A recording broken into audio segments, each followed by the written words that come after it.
Rar fac o obsesie pentru câte o rețetă. Pentru aceste vinete cu ardei copt mă nebunesc de-a dreptul. Le facem împreună. Să începem!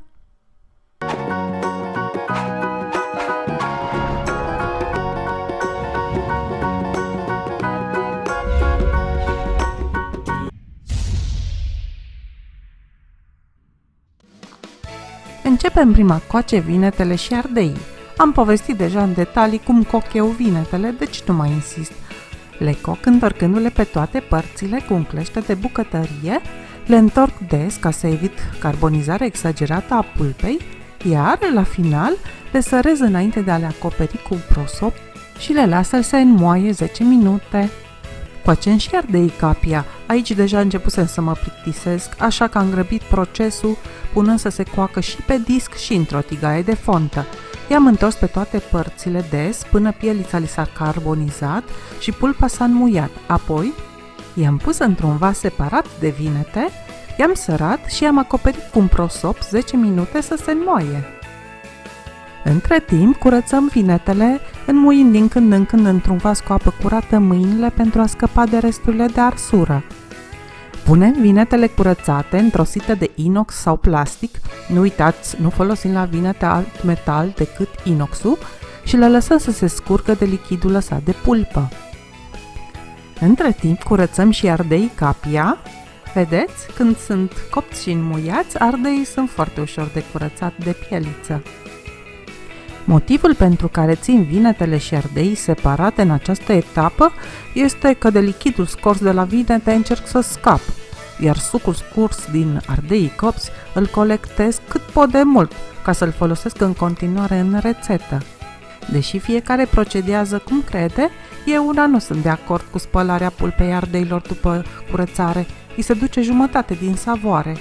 Deși pot să înțeleg că este o metodă rapidă de a înlătura sâmburii și eventuale resturi de arsură. O adevărată dramă mi se pare să arunci sucul ardeilor sub pretextul că unii pot fi amari.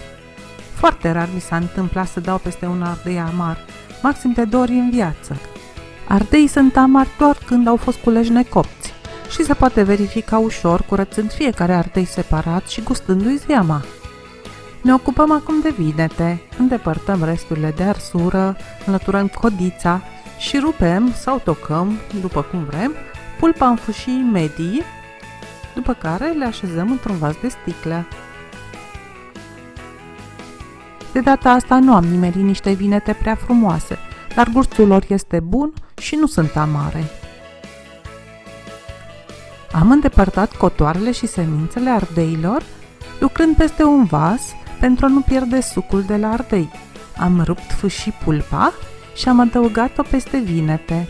Mai ales dacă intenționăm să punem peste iarnă la borcan această salată, trebuie să îndepărtăm orice urmă de arsură, căci poate duce la fermentare. Dacă vreți să o consumați imediat sau să o puneți în pungi la congelator, minusculele rămășițe de arsură nu mai sunt o tragedie.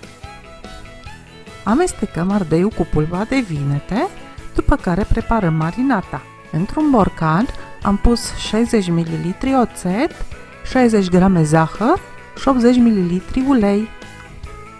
Am pus capacul și am scuturat bine ca să omogenizez marinata, pe care apoi am turnat-o peste vinetele cu ardei. Nu vă speriați că lichidul pare mult. Vinetele acționează ca un burete și vor absorbe marinata, care într-un final va da un gust minunat salatei. Am adăugat și sucul bine scurs de la ardeii copți. Am pus și sare, o linguriță pentru început.